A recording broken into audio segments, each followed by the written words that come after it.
पूर्व मंत्री रमेश मीणा का आज सचिन पायलट की सभा में बयान बड़ा चर्चाओं में है, जिसे लगातार सोशल मीडिया पर देखा जा रहा है, ट्रेंड में भी है।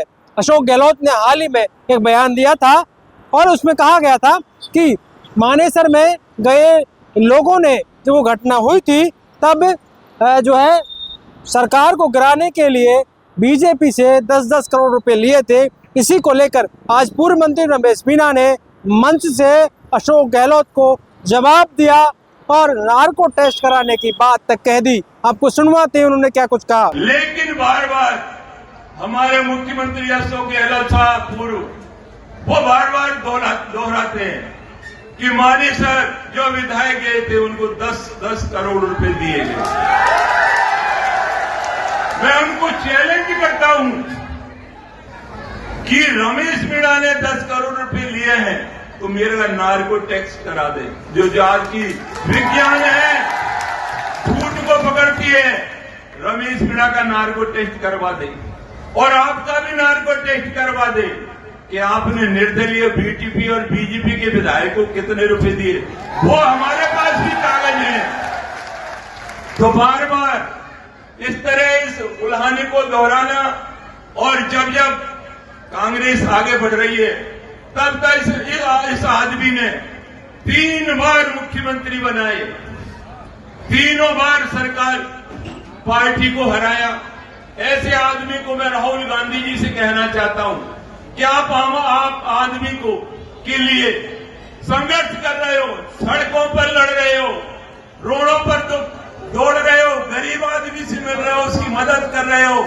आप सड़क से लेकर सदन तक उस आम आदमी की आवाज, किसान की आवाज आप उठा रहे हो, लेकिन ऐसे आदमी को आपने कंट्रोल नहीं किया तो इस कांग्रेस का बेड़ा गर्क हो जाएगा। ये आपको देखने की जरूरत है। आप यहां आ रहे हो राजस्थान में, राहुल जी पीठ थपथपा रहे हो, लेकिन पीछे से आप नहीं देख रहे हो कि ये कुछ लोग पहले कांग्रेस को हराया, इन लोगों ने सत्ता दे दी, सत्ता आती हुई सत्ता चली गई।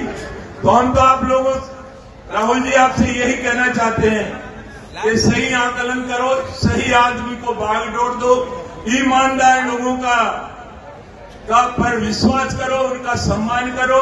और मैं ज्यादा नहीं कहूंगा क्योंकि हमारे सीनियर नेता और सम्मानीय सचिन पायलट साहब यहाँ विराजमान हैं।